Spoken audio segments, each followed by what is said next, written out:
അങ്ങനെ കുറച്ച് ശബ്ദം തിരിച്ച് വന്നിട്ടുണ്ട് കേട്ടോ. ഞാൻ കംപ്ലീറ്റ്ലി ഓക്കെ ആയിട്ടില്ല. സൈനസൈറ്റിസൊക്കെ വന്നിട്ട് ഇപ്പോൾ ഒരു സൈഡൊക്കെ ഭയങ്കര വേദനയാണെങ്കിലും 2-3 ദിവസമായില്ലേ വീഡിയോസൊക്കെ ഇട്ടിട്ട്. അപ്പോൾ എന്നെ സ്നേഹിക്കുന്നവർക്ക് വേണ്ടി, എൻ്റെ വീഡിയോസ് ഇഷ്ടപ്പെടുന്നവർക്ക് വേണ്ടി, എൻ്റെ യൂട്യൂബ് ചാനൽ, ഫേസ്ബുക്ക് പേജൊക്കെ ഇഷ്ടപ്പെടുന്നവർക്ക് വേണ്ടിയിട്ട് ഒരു കുഞ്ഞ് വീഡിയോ ചെയ്യാമെന്ന് എഴുതിയിട്ട് ഇടുന്നതാണ് കേട്ടോ. അപ്പോൾ നാളെ ക്രിസ്മസ് ആണ്. ഇന്ന് December 24 നമ്മുടെ ലഞ്ച് പ്രോൺസ് ബിരിയാണി ആയിരുന്നു.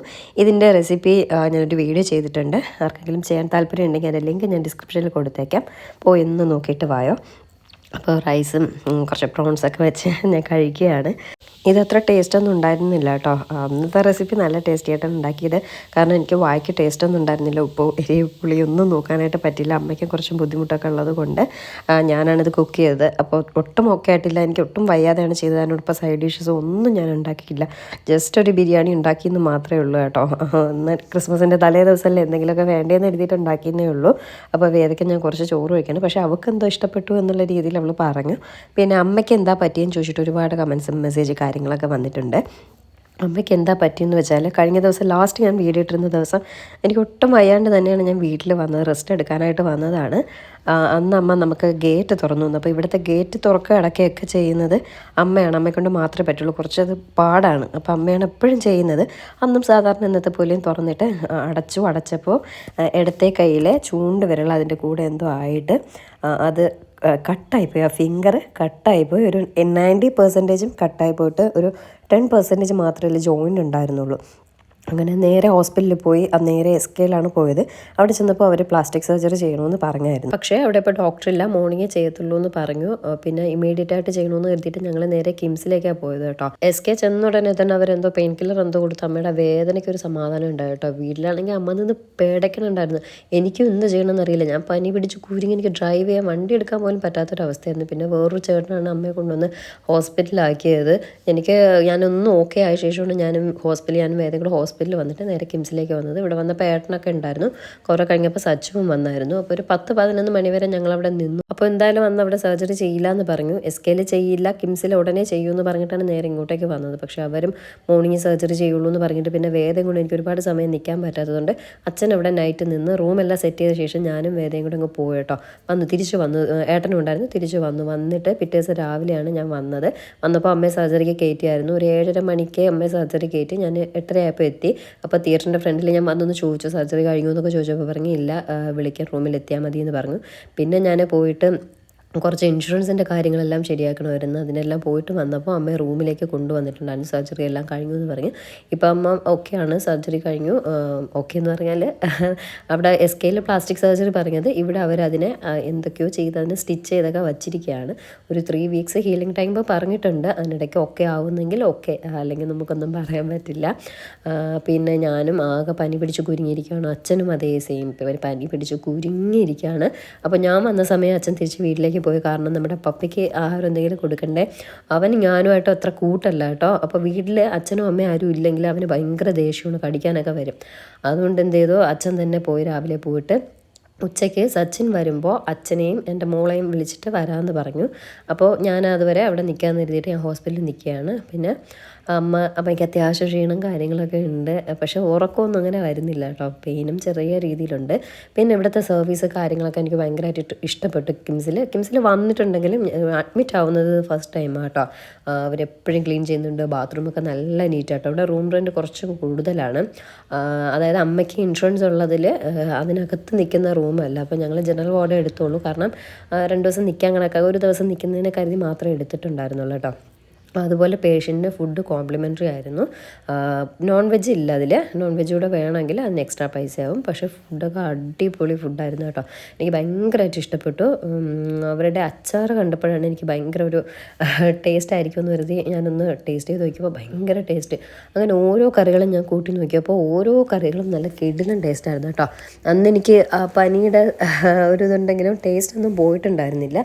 നല്ല ടേസ്റ്റ് ഉണ്ടായിരുന്നു. അപ്പോൾ അമ്മയ്ക്ക് മാത്രമേ ഫുഡ് പറഞ്ഞിട്ടുണ്ടായിരുന്നുള്ളൂ, പിന്നെ ഒരു മീൻ കറിയും പറഞ്ഞിട്ടുണ്ടായിരുന്നു. അപ്പോൾ അമ്മ അത്രയും കഴിക്കില്ല, അപ്പോൾ വളരെ കുറച്ച് ചോറ് ഞാനും എടുത്തിട്ട് എല്ലാ കറിയുടെയും മിക്സ് ചെയ്ത് കഴിച്ചു. നല്ല ടേസ്റ്റ് ഉണ്ടായിരുന്നു, എനിക്ക് ഒരുപാട് ഇഷ്ടപ്പെട്ടു. അങ്ങനെ വേണം ഹോസ്പിറ്റലൊക്കെ ആയ ഫുഡ് കൊടുക്കാൻ. ചില ഹോസ്പിറ്റലൊക്കെ ചെന്ന് പുറത്തുനിന്ന് ഫുഡും കൊണ്ട് തരത്തില്ല, അവിടുത്തെ ഫുഡും കൊള്ളില്ല, ഭയങ്കര മോശമായിരിക്കും. പക്ഷേ നല്ല ഫുഡായിരുന്നു, നല്ല സർവീസ്, നല്ല വാർഡാണ് നമ്മളെടുത്തെങ്കിലും ഒരു ബുദ്ധിമുട്ടും ഇല്ല, നല്ല വാർഡായിരുന്നു. അതുപോലെ ബാത്റൂമൊക്കെ നല്ല നീറ്റായിരുന്നു. പക്ഷേ എനിക്ക് ഒറ്റൊരു ഇത് തോന്നിയത്, നമ്മൾ കിംസ് എന്നൊക്കെ പറഞ്ഞ് വരുമ്പോൾ അത്രയും എമർജൻസി ഒരു ട്രീറ്റ്മെൻറ്റ് കിട്ടാൻ വേണ്ടിയിട്ടാണ് പോകുന്നത്. ഇവരൊക്കെ കൊണ്ടുവരുമോ, നമുക്ക് സർജറി ചെയ്യാമെന്ന് പറഞ്ഞാണ് വന്നതെങ്കിലും അവർ എമർജൻസി അല്ല എന്ന് പറഞ്ഞിട്ട് പിറ്റേ ദിവസം രാവിലേക്ക് മാറ്റി വെച്ചു. അവർക്ക് എമർജൻസി അല്ലായിരുന്നു, പക്ഷേ ഞങ്ങൾക്കത് എമർജൻസി ആയിരുന്നു. ഡോക്ടർ കൊണ്ടുവന്ന് ഫോട്ടോ കാണിച്ചു കേട്ടോ, സത്യം പറയാൻ തല കറങ്ങി വീണില്ല എന്നുള്ള അത്രയ്ക്ക് ദയനീയമായിട്ടുള്ള ഒരു അവസ്ഥയായിരുന്നു. ആ ഫിംഗർ അങ്ങ് ഫുൾ പോയി, എല്ലും ഒക്കെ പോയി ചതഞ്ഞ് അരങ്ങി എങ്ങനെയോ അവർ തുന്നി ചേർത്ത് വച്ചിരിക്കുകയാണ്. എന്തായാലും ഫുഡെല്ലാം കഴിച്ചു, നല്ല ഫുഡായിരുന്നു. കുറച്ച് കഴിഞ്ഞപ്പോൾ അമ്മയ്ക്ക് പെയിന് തുടങ്ങി കേട്ടോ. അനസ്തീഷ്യയുടെ ഇതൊക്കെ വിട്ടിട്ടായിരിക്കും പെയിന് തുടങ്ങിയെന്ന് ഞങ്ങൾ കരുതിയത്. നല്ല പെയിന് തുടങ്ങി. ട്രിപ്പ് മറ്റേ ഇതൊക്കെ ഇട്ടു, പെയിൻ കില്ലർ, സെഡേഷൻ്റെ ഒക്കെ ഇട്ടിട്ട് അമ്മയ്ക്ക് ഒട്ടും കുറയുന്നുണ്ടായിരുന്നില്ല. അങ്ങനെ ഡോക്ടറിനോട് ചോദിച്ചപ്പോൾ പറഞ്ഞു, എന്തെങ്കിലും ആ കൈക്ക് ചെറിയൊരു ബുദ്ധിമുട്ട്, നമ്മൾ എന്തെങ്കിലും അതിനെ സ്ട്രെയിൻ ചെയ്യുന്ന എന്തെങ്കിലും പരിപാടി ചെയ്തിട്ടുണ്ടാവും, അങ്ങനെ വന്നതാണെന്ന്. അപ്പോൾ ഇനി അമ്മ മുട്ടുകുത്തി എണീക്കുക അങ്ങനെ എന്തെങ്കിലും ചെയ്തിട്ട് വന്നതായിരിക്കും. അമ്മയ്ക്ക് ആ മുറിഞ്ഞപ്പോൾ ഉണ്ടായിരുന്ന അതേ വേദന ഉണ്ടായിരുന്നു എന്നായിരുന്നു അമ്മ പറയുന്നത് കേട്ടോ. കുറേ സമയം ആ പെയിനെല്ലാം പിടിച്ച് നിന്നു. കുറേ പെയിൻ കില്ലറൊക്കെ ഇടയ്ക്കിടയ്ക്ക് അവർ വന്ന് കൊടുത്തുകൊണ്ടൊക്കെ ഇരുന്നു. അങ്ങനെ ഒരുമിച്ച് കൊടുക്കാൻ പറ്റില്ലല്ലോ, അവർ ഇടയ്ക്കിടയ്ക്കൊക്കെ വന്ന് കൊടുത്തുകൊണ്ടിരുന്നു. കുറച്ചൊക്കെ ഒന്ന് കഴിഞ്ഞപ്പോൾ അമ്മയ്ക്ക് ചെറിയൊരു ഉറക്കമൊക്കെ വന്നിട്ട്, ഒരു സെഡേഷൻ്റെയൊക്കെ അവരെന്തോ കൊടുത്തു, അത് കുറേ കഴിഞ്ഞപ്പോൾ ഒന്ന് ചെറുതായിട്ട് ഉറങ്ങി. അപ്പോൾ ആ സമയം ഞാൻ പോയി അവിടെ നിന്ന് ഒരു ചായയും ബട്ടർ ബണ്ണും വാങ്ങി കേട്ടോ. അവിടുത്തെ ചായ എനിക്ക് ഭയങ്കര ഇഷ്ടമാണ്, മറ്റേ നെസ്കഫേയുടെ ചായ, അത് ഭയങ്കര ഇഷ്ടമാണ്. ത്രോട്ട് പെയിൻ ഉള്ളതുകൊണ്ട് ഇടയ്ക്കിടയ്ക്ക് ഞാൻ അവിടുത്തെ ചായ കുടിച്ചുകൊണ്ടിരിക്കുകയായിരുന്നു കേട്ടോ. അപ്പോഴേക്കും അമ്മയുടെ ബെസ്റ്റ് ഫ്രണ്ടായ സിന്ധു ആൻറ്റി വന്നു. ആൻറ്റി വന്നപ്പോൾ അമ്മയുടെ ആ പകുതി അസുഖം മാറി കേട്ടോ. അതിപ്പോൾ അങ്ങനെയാണല്ലോ, നമുക്കിഷ്ടമുള്ള ഒരാൾ വരുമ്പോൾ നമ്മളെല്ലാം മറന്നു പോവില്ലേ. അതുപോലെ ആൻറ്റിയെ കണ്ടപ്പോൾ അമ്മയ്ക്ക് ഭയങ്കര സന്തോഷമായി, പകുതി അസുഖമൊക്കെ മാറി. അങ്ങനെ ആൻറ്റി വന്നിരിക്കുകയാണ്. അതുപോലെ നമ്മുടെ ഷായച്ചേട്ടനും വന്നായിരുന്നു കേട്ടോ. ഷായച്ചേട്ടൻ്റെ മോളുടെ കല്യാണമാണ് അടുത്ത ആഴ്ച. എന്നിട്ട് പോലും ഇറങ്ങിയപ്പോൾ ഷായച്ചേട്ടൻ ഓടിയെത്തിയായിരുന്നു. അങ്ങനെ ഞാൻ കളിയാക്കായിരുന്നു, ഞാൻ പറയും രണ്ടുപേരും ഒരുമിച്ചാണ് വന്നതെന്നൊക്കെ ഞാൻ വീഡിയോയിൽ പറയുമെന്നൊക്കെ പറഞ്ഞ് ചിരിക്കുകയായിരുന്നു കേട്ടോ. അങ്ങനെ ഷായച്ചേട്ടനും സിന്ധു ആൻറ്റിയൊക്കെ വന്നു. കുറച്ച് സമയം അവരിരുന്ന് കാര്യമെല്ലാം പറഞ്ഞു. അവർ കുറച്ച് സമയം ഇരുന്നപ്പോൾ വിസിറ്റേഴ്സിനെയൊക്കെ അവിടെ ആലോചിക്കാൻ ഭയങ്കര ബുദ്ധിമുട്ടാണ് കേട്ടോ. കുറേ കഴിഞ്ഞപ്പോൾ സച്ചുവിൻ്റെ അച്ഛനും അമ്മയും വന്നു. അത് കഴിഞ്ഞപ്പോൾ സച്ചു അച്ഛനെയും മോളെയും വിളിച്ചുകൊണ്ട് സച്ചുവും വന്നു കേട്ടോ. അങ്ങനെ എല്ലാവരും ഉണ്ട്. കുറേ സമയം കാര്യങ്ങളൊക്കെ പറഞ്ഞത് ഇങ്ങനെയായി. കാരണം എപ്പോഴും അമ്മ അത്രയും ഇതായിട്ട് തുറക്കുന്ന അമ്മയ്ക്ക് ഇതെന്ത് കെയർലെസ് ആയിട്ട് ഇങ്ങനെ ചെയ്തു, ഒന്നും മനസ്സിലാവുന്നില്ല. അമ്മ പറയുന്നത് ആരോ വിരലെടുത്ത് അതിനകത്ത് വച്ച പോലെ തോന്നി എന്നാണ് പറയുന്നത് കേട്ടോ. അങ്ങനെ കുറേ സമയം അവർ കാര്യമെല്ലാം പറഞ്ഞ ശേഷം അവരും പോയി. എന്നിട്ട് ചപ്പാത്തിയും മഷ്റൂം കറിയാണ് രാത്രിയിലത്തേക്ക് വാങ്ങിയത്. അപ്പോൾ വേദയും അവിടെ നിന്ന് ഒരെണ്ണം മാത്രം കഴിച്ചിട്ട് വരാം എന്ന് പറഞ്ഞ് എനിക്ക് വേണ്ടായിരുന്നു കേട്ടോ. എനിക്ക് ഫുഡും ഇറങ്ങുന്നില്ല, ത്രോട്ട് പെയിനും ശബ്ദമൊക്കെ ഏകദേശം അന്ന് പോയി കേട്ടോ. ആകെ വയ്യായ്ക. അതല്ലെങ്കിലും വീട്ടിലാർക്കെങ്കിലും വയ്യാതെ വരുമ്പോൾ ഞങ്ങൾക്ക് എല്ലാവർക്കും ഒരുമിച്ചാണ് വയ്യാതാവുന്നത് കേട്ടോ. അപ്പോൾ ഈ റെസ്റ്റ് എടുക്കാതെ വന്നിട്ടാണ് ശരിക്കും എൻ്റെ ത്രോട്ടിന് എൻ്റെ ശബ്ദമെല്ലാം പോയത്. ഫോണിലും ഒക്കെ സംസാരിച്ചാണ് എൻ്റെ ശബ്ദമെല്ലാം പോയത്. ഒട്ടും ശബ്ദം ഉണ്ടായിരുന്നില്ല. എൻ്റെ ലൈഫിൽ ഫസ്റ്റ് ടൈമാണെന്ന് തോന്നുന്നു എനിക്കിങ്ങനെ ശബ്ദം ഇല്ലാതാവുന്നത്. അങ്ങനെ അന്നത്തെ ദിവസം ഞങ്ങൾ ഫുഡെല്ലാം കഴിച്ച് നേരെ വീട്ടിൽ പോയ ശേഷം പിറ്റേ ദിവസം ഡിസ്ചാർജ് പറഞ്ഞു. അപ്പോൾ വേദയ്ക്ക് സ്കൂളിൽ അന്ന് ക്രിസ്മസ് സെലിബ്രേഷൻ ആയിരുന്നു. പോകണ്ടെന്ന് പറഞ്ഞിട്ട് കേട്ടില്ല. പിന്നെ അവരുടെ സന്തോഷമല്ലേ സ്കൂളിൽ, അങ്ങനെയൊക്കെ കിട്ടുന്ന ദിവസമല്ലേ അടിച്ച് പൊളിക്കാൻ പറ്റുള്ളൂ. പിന്നെ വേദ വിട്ട ശേഷം 11 മണി വരെ ക്ലാസ് ഉണ്ടെന്ന് പറഞ്ഞു.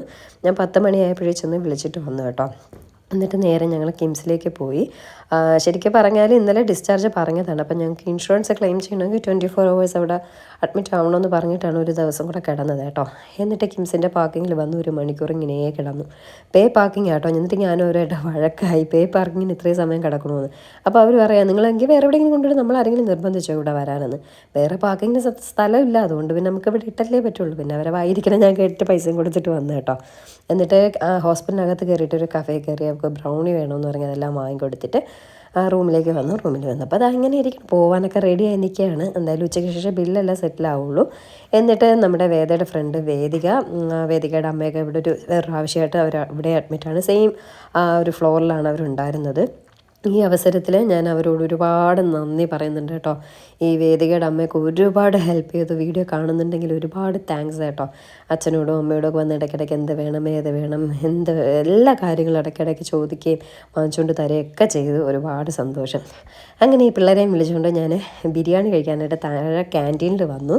അപ്പോൾ ഇവിടുത്തെ ഊണ് നല്ലതാണല്ലോ, ബിരിയാണി ഓഫ് കോഴ്സ് നല്ലതായിരിക്കും എന്ന് പറഞ്ഞിട്ടാണ് വന്നത്. പക്ഷേ പണി പാളി മക്കളെ. ബിരിയാണി കൊള്ളില്ലായിരുന്നു, ഒട്ടും കൊള്ളില്ലായിരുന്നു. പിള്ളേർ രണ്ടും കഴിച്ചില്ല. ഭാഗ്യത്തിന് ഞാൻ ഒരു ബിരിയാണിയെ വാങ്ങിയുള്ളൂ കേട്ടോ. എനിക്ക് വേണ്ട, അവർക്ക് രണ്ടുപേർ കൂടെ വാങ്ങാം എന്ന് കരുതിയിട്ടാണ് വാങ്ങിയത്. ഞാൻ ഇടയ്ക്ക് പപ്സൊക്കെ വാങ്ങി കഴിച്ചു, വയറ് നിറങ്ങിയത്, അതുകൊണ്ട് വേണ്ടായിരുന്നു കേട്ടോ. എന്നിട്ട് വേദയും കഴിച്ചില്ല, വേദികയും കഴിച്ചില്ല. അവർ രണ്ടുപേരും ബാക്കി വെച്ചു. ഞാൻ പിന്നെ അവരോട് പറഞ്ഞു ചിക്കൻ പീസെങ്കിലും കഴിക്കുമെന്ന് പറഞ്ഞു. ഞാൻ ശകലം എടുത്തവർ കൊള്ളില്ല എന്ന് പറഞ്ഞ് എടുത്ത് നോക്കിയിട്ട് കഴിച്ചു കേട്ടോ. എനിക്കൊന്നും മനസ്സിലാവുന്നില്ല, എരിവ് മാത്രമുണ്ട്, വേറെ ഒരു ടേസ്റ്റ് എൻ്റെ വായിൽ കിട്ടുന്നില്ല. എരിവ് ഈ മെഡിസിൻസ് എല്ലാം എടുത്തിട്ട് വായെല്ലാം പൊള്ളിയിട്ട് വന്ന് എരിവാന്ന് തോന്നുന്നു. അങ്ങനത്തെ ഒരു എരിവായിരുന്നു കേട്ടോ. കുറച്ച് സമയം ഇരുന്നവരെല്ലാം തള്ളിയിട്ട് ചിക്കനൊക്കെ കഴിച്ചിട്ട് അവിടെ വെച്ചിട്ട് പോയി. പിന്നെ ബാക്കി ഇരുന്നതൊക്കെ ഞാനങ്ങ് കഴിച്ചു കേട്ടോ. എരിവില്ലെങ്കിലും രുചിയില്ലെങ്കിലും എന്തെങ്കിലും ബിരിയാണി കഴിച്ചു എന്നായല്ലോ എന്ന് എഴുതിയിട്ട് ഞാനതങ്ങ് കഴിച്ചു. കഴിച്ച ശേഷം ബില്ലെല്ലാം എന്ന് പറഞ്ഞ് പിന്നെ ബില്ല് സെറ്റിൽ ചെയ്യാനായിട്ട് പോയി. അവിടെ സ്റ്റാറിൻ്റെ ഇൻഷുറൻസ് ഉള്ളതുകൊണ്ട് നമുക്ക് കുറേ ക്യാഷൊക്കെ അതിലങ്ങ് ക്ലെയിം ചെയ്ത് പോയി കേട്ടോ. എന്നിട്ട് ഡിസ്ചാർജ് പറഞ്ഞു. അങ്ങനെ ഡിസ്ചാർജ് ചെയ്യുകയാണ്. അപ്പോൾ വീൽ ചെയർ വേണമെന്ന് ചോദിച്ചു. വീൽ ചെയർ വേണമെന്ന് പറഞ്ഞ് ഒരു 10 മിനിറ്റോളം വീൽ ചെയറിന് വേണ്ടി വെയിറ്റ് ചെയ്യുകയാണ്. അഥർവയുടെ അമ്മ ഹെൽപ്പ് ചെയ്തതുപോലെ തന്നെയാണ്, വേദികയുടെ അമ്മ ഹെൽപ്പ് ചെയ്തതുപോലെയാണ് അഥർവയുടെ അമ്മ, വേദയുടെ ഫ്രണ്ട് അഥർവയുടെ അമ്മ ഒരുപാട് പ്രാവശ്യം വിളിച്ചിട്ട് വരണോ, വേദയെ വിളിച്ചുകൊണ്ട് പോകാം, വീട്ടിൽ നിൽക്കട്ടെ, സ്കൂളിൽ നിന്ന് വിളിക്കാം എന്നൊക്കെ പറഞ്ഞ് മെസ്സേജ് ഇട്ട്. അഥർവയുടെ അമ്മയ്ക്ക് ഒരുപാട് താങ്ക്സ് കേട്ടോ. വേദികയുടെ അമ്മയ്ക്കും അഥർവയുടെ അമ്മയ്ക്കും ഒരുപാട് താങ്ക്സ്. കാരണം കുട്ടികൾ തമ്മിലുള്ള ഫ്രണ്ട്ഷിപ്പിൻ്റെ പേരിൽ അത്രയൊക്കെ കാണിക്കുമ്പോൾ അതൊരുപാട് സന്തോഷമുള്ള കാര്യം കേട്ടോ. എന്നിട്ട് ഞങ്ങൾ വീട്ടിൽ വന്ന ശേഷം അമ്മയുടെ ഈ മുടി മാനേജ് ചെയ്യാൻ അമ്മയെക്കൊണ്ട് മാത്രമേ പറ്റുള്ളൂ കേട്ടോ.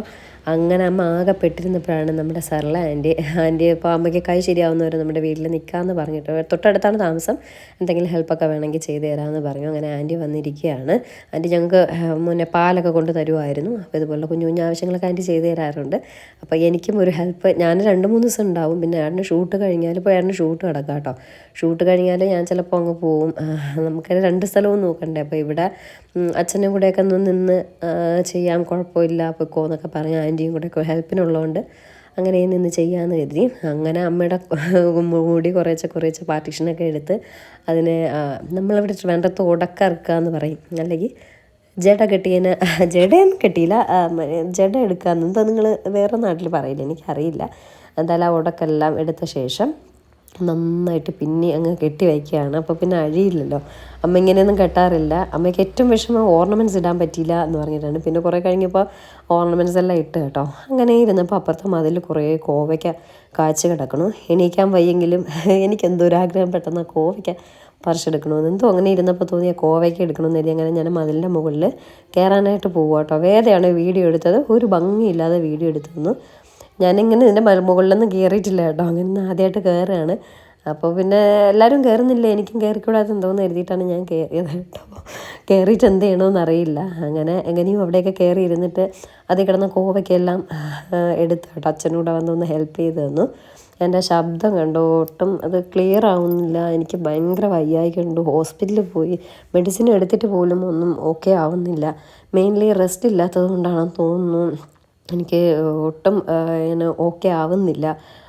ഒട്ടുമല്ല, ബെറ്റർ ആവുന്നുണ്ടെങ്കിലും എന്തോ ഒരു വിഷമം പോലെ. ഇങ്ങനെയൊന്നും എനിക്ക് അങ്ങനെ അസുഖം വരാത്തതാണ്, ഇത്രയും ദിവസം നീണ്ടൊന്നും നിൽക്കാത്തതാണ്. പക്ഷേ ഇതിപ്പോൾ ഒരുപാട് ദിവസമായിട്ടും ഈ ശബ്ദം പോകുന്നതൊക്കെ എൻ്റെ ലൈഫിൽ ആദ്യമായിട്ടെന്ന് എനിക്ക് തോന്നുന്നു. എൻ്റെ ഓർമ്മയിൽ ആദ്യമായിട്ടാണ്. അത്രയ്ക്ക് ഞാൻ കിടന്ന് ബുദ്ധിമുട്ടി. മെയിൻലി ഞാൻ പറഞ്ഞില്ലേ റെസ്റ്റ് ഇല്ല. പിന്നെ ശബ്ദം പോയത് മെയിനായിട്ട് അമ്മയ്ക്കൊക്കെ വരുന്ന കോളെല്ലാം അറ്റൻഡ് ചെയ്യുന്നതും സംസാരിക്കുന്നതും ഈ ത്രോട്ട് പെയിനും വെച്ചിട്ട് ഞാനായിരുന്നു കേട്ടോ. അപ്പോൾ അതിൻ്റെ ഒരു ബുദ്ധിമുട്ടുണ്ട്. കാരണം അച്ഛന് രാവിലെ അങ്ങ് പോയില്ലായിരുന്നോ. പിന്നെ വൈകിട്ടല്ലേ അച്ഛൻ വന്നത്. ആ സമയം വരെയുള്ള കോളെല്ലാം എടുത്തതും സംസാരിച്ചതും പിന്നെ റിസപ്ഷനിൽ പോകുന്നതും നേഴ്സുമാരോട് സംസാരിക്കുന്നതും എല്ലാം ഈ ത്രോട്ട് വെച്ചായിരുന്നു. അത്രയും സ്ട്രെയിൻ ആ ത്രോട്ടിന് കൊടുത്തപ്പോൾ ചെറിയ ബുദ്ധിമുട്ട് വന്നതാണ്. 2-3 ദിവസമായിട്ടും അതങ്ങനെ കണ്ടിന്യൂ ചെയ്യണം. പക്ഷേ ഇപ്പോൾ ത്രോട്ട് പെയിൻ മാറിയിട്ടുണ്ട്.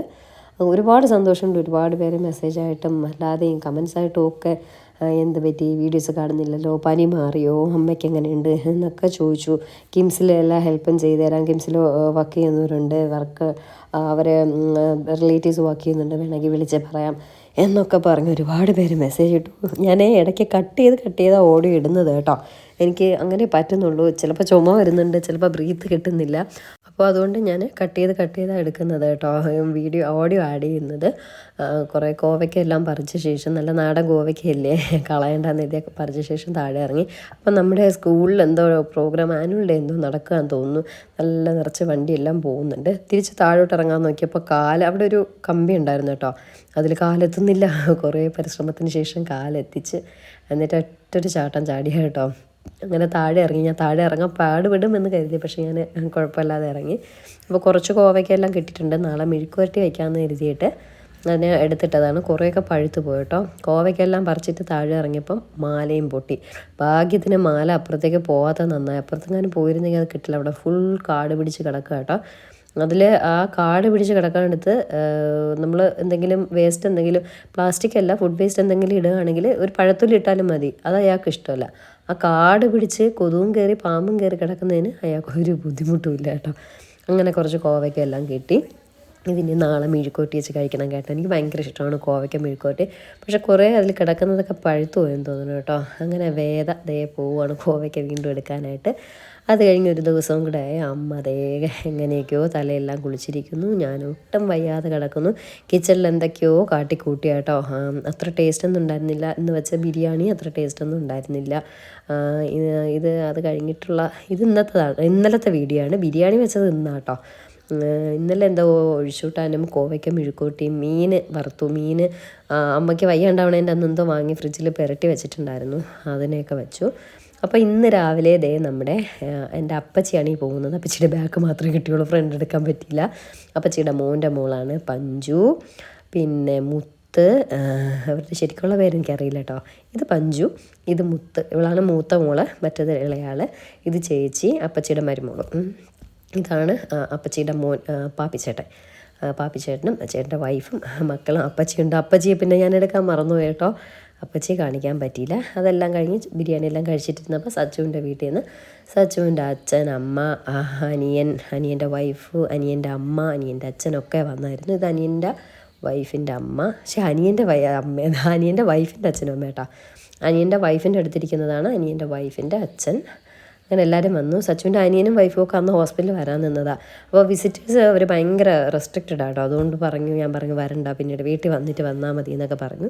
അങ്ങനെ കുറേ സമയം അവരും ഒക്കെ കാര്യം പറഞ്ഞു കഴിഞ്ഞ ശേഷം മീനാക്ഷിയുടെ അച്ഛനും അമ്മയും ഇറങ്ങി. ഇവരെല്ലാവരും ഹോസ്പിറ്റലിൽ വരാൻ നിന്നതാണ് അന്നേ ദിവസം. പക്ഷേ അന്നല്ല, പിറ്റേ ദിവസം സർജറി കഴിഞ്ഞിട്ട് അന്ന് വരാൻ നിന്നതാണ്. പക്ഷേ അവിടെ വിസിറ്റേഴ്സിനെ ഭയങ്കരമായിട്ട് അവർ വിടുന്നില്ല. 4 മണി തൊട്ട് 8 മണി വരെ ഉള്ളൂ എന്ന് പറഞ്ഞു. പക്ഷേ അത് ഈ കിംസ് എന്ന് പറഞ്ഞാൽ അങ്ങ് മാർജിൻ ഫ്രീ പോലെ കിടക്കുകയാണ്. എവിടെ കയറണം എവിടെ ഇറങ്ങണമെന്നും ഒരു പിടിയില്ല. ഒരു സൈഡ് ചെല്ലുമ്പോൾ അവിടെ ചെല്ലാൻ പറയും, അവിടെ ചെന്ന് ഇവിടെ ചെല്ലാൻ പറയും. അങ്ങനെ ഭയങ്കര പാടാണ്. അതുകൊണ്ട് പറഞ്ഞു വരണ്ട, വീട്ടിൽ വന്നിട്ട് വന്നാൽ മതി എന്നൊക്കെ പറഞ്ഞു. അതുകൊണ്ട് അവരെല്ലാവരും വീട്ടിൽ വന്ന ശേഷം ഇന്നിപ്പോൾ സൺഡേ എല്ലാവരും ഫ്രീ ആയിട്ട് നിൽക്കുകയല്ലേ, അങ്ങനെ വരുവാണ്. അമ്മയുടെ വിരലിൻ്റെ ഫോട്ടോയൊക്കെ കണ്ടാൽ നിങ്ങൾ കരഞ്ഞു കേട്ടോ. അങ്ങനെയാണ് ഇരുന്നത്. ഇത് നോക്കിയേ, മീനാക്ഷി കാല് വെച്ചിരിക്കുന്ന നോക്കിയേ. അപ്പോൾ ഞാൻ കണ്ടപ്പോൾ എടുത്തതാണ്. മീനാക്ഷി അറിഞ്ഞില്ല ഞാൻ വീഡിയോ എടുക്കണമെന്നുണ്ടപ്പോൾ മുഖം പൊത്താട്ടോ. അങ്ങനെ കുറച്ച് സമയം അവരും എല്ലാവരും കാര്യം പറഞ്ഞിരുന്ന ശേഷം അവരൊക്കെ പോയി, എല്ലാവരും പോയി. ഞങ്ങളെന്താ ഇങ്ങനെ ഇരിക്കുന്നു. ക്രിസ്മസൊക്കെ ഏകദേശം അടിച്ച് പൊളിക്കാനായിട്ടിരുന്നതാണ്. പക്ഷേ പറ്റുന്ന രീതിയിൽ ഞാൻ നാളെ ക്രിസ്മസ് ആഘോഷിക്കും. എന്നൊക്കെ ഹെൽത്തൊക്കെ ഓക്കെ ആവണമെങ്കിൽ നല്ല രീതിയിൽ ക്രിസ്മസ് ആഘോഷിക്കും. അതിൻ്റെ വീഡിയോസ് ഞാൻ ഇടും കേട്ടോ. അപ്പോൾ എല്ലാവർക്കും മെരി ക്രിസ്മസ്. ഒരുപാട് ദിവസത്തിന് ശേഷം വീഡിയോ ഇട്ടതാണ്. അപ്പോൾ എല്ലാവർക്കും വീഡിയോ ഇഷ്ടപ്പെട്ടു എന്ന് വിശ്വസിക്കുന്നു. Merry Christmas.